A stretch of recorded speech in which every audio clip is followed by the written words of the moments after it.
चारी मोंगरी जिला विकास परिषद उधमपुर। आज आप सब मीडिया के साथियों के माध्यम से एक खास इशू सस्टेनेबल डेवलपमेंट गोल्स उसके मुद्दे पर जो है वो गवर्नमेंट ऑफ जम्मू कश्मीर को कुछ सुझाव देना चाहता हूं और उसके साथ साथ जम्मू कश्मीर की पब्लिक को भी। पिछले दिनों एक नेशनल कॉन्फ्रेंस में जाने का मौका मिला। टॉपिक था स्टेक होल्डर्स की नेशनल कॉन्फ्रेंस की किस तरीके से जो है वो सस्टेनेबल डेवलपमेंट गोल्स जो है उसको लोकलाइज्ड किया जा सकता है, उसको किस तरीके से अटेन करना है।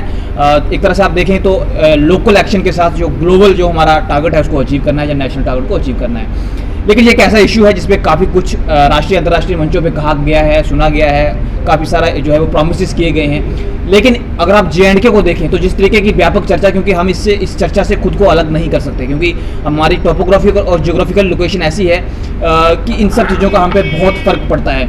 उदाहरण के तौर पर पिछले दिनों आप देखेंगे या पिछले कुछ सालों में स्नोफॉल तेज़ी से कम हुआ है, उसकी वजह से वाटर रिसोर्सेज सूखते चले गए हैं।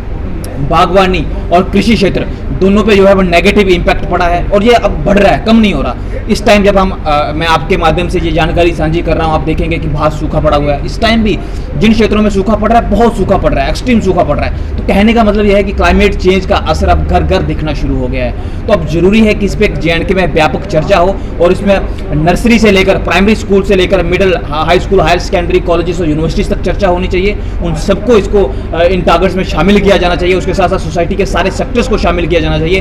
Urban local bodies, rural local bodies, इसमें की पूरी पंचायती राज की हमारी टीम है, इन सबको शामिल किया जाना चाहिए। और यूटी लेवल पे एक अलग से एक policy, green planning, green budgeting और लोकल एक्शन के साथ ग्लोबल और नेशनल टारगेट्स को किस तरीके से अचीव करना है, इस पर एक व्यापक चर्चा, एक youth policy, better youth policy, जिसका मैं हमेशा से मांग करता आया हूँ। स्टिल हम उसका वेट कर रहे हैं। और कुछ ऑर्गेनाइजेशंस, गवर्नमेंट की ऑर्गेनाइजेशंस जो बहुत बेहतरीन काम कर रही हैं, जिसमें कि NSS है, NYKS है, NCC है, भारत स्काउट्स एंड गाइड्स है और बहुत सारी नॉन गवर्नमेंट ऑर्गेनाइजेशंस जो हम देखते हैं, कभी वो सेव तभी का कैंपेन चला रही है, कभी सेव देविका का जो है वो कैंपेन चला रही है, कभी सेव त्रिकुटा का कैंपेन चला रहे हैं। तो ये काफ़ी लोग काम कर रहे हैं, लेकिन उनको चैनलाइज करना, एक प्लेटफॉर्म पे लेके आना, और ताकि जो है वो गवर्नमेंट उनके साथ मिलकर काम कर सके।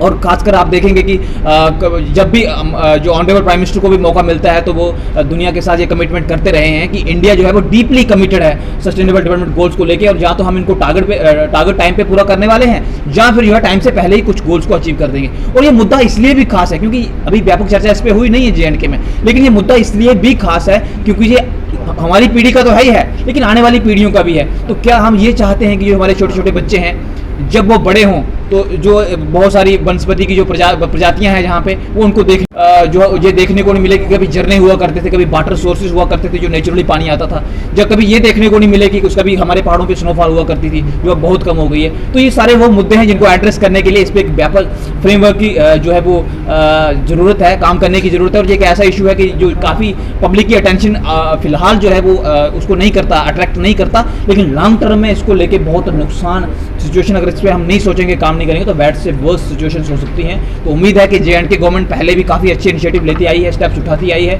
और जम्मू कश्मीर एक बड़ा प्यारा और हरा भरा प्रदेश है। तो कोशिश करेंगे कि जो हमारा फॉरेस्ट कवर है वो बड़े रिसोर्सेज जो है, नेचुरल रिसोर्सेज, उनको हम कंजर्व कर पाएँ, अपना तो यूज़ करें, लेकिन आने वाली पीढ़ियों के लिए बचा पाएँ। तो उम्मीद है कि LG प्रशासन इस पर काम करेगा। और मैं सीधा माननीय उपराज्यपाल महोदय मनोज सिन्हा जी से निवेदन करूँगा कि इस मुद्दे पर जरूर वो JNK में व्यापक चर्चा करवाएं। बहुत बहुत धन्यवाद।